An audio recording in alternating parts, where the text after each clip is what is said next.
ভালো করে ভেজে নিতে হবে পেঁয়াজটাকে। এরপরে একটা মাঝি দিতে হবে 2টা।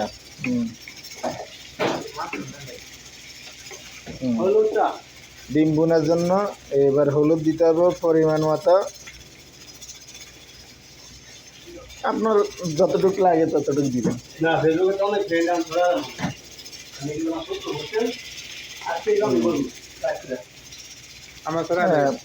এরপরে একটু মিক্স মশলা দিতে হবে পরিমাণ মতো, আপনার যতটুকু লাগে।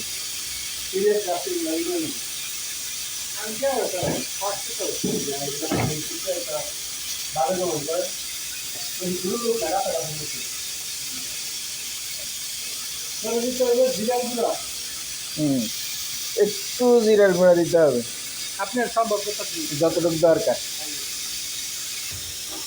একটু পানি দিয়ে একটু ভালো করে কষানো লাগবে, জাল দিতে হবে এখন।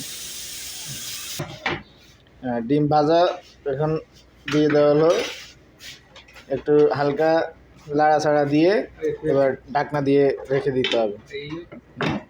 ঢাকনা দিয়ে রেখে দিতে হবে। পরিমাণ মতো পানি যখন একটু কমে যাবে তখন শেষ হয়ে গেল রান্না। ডিম বোনা, মুরগির ডিম বোনা।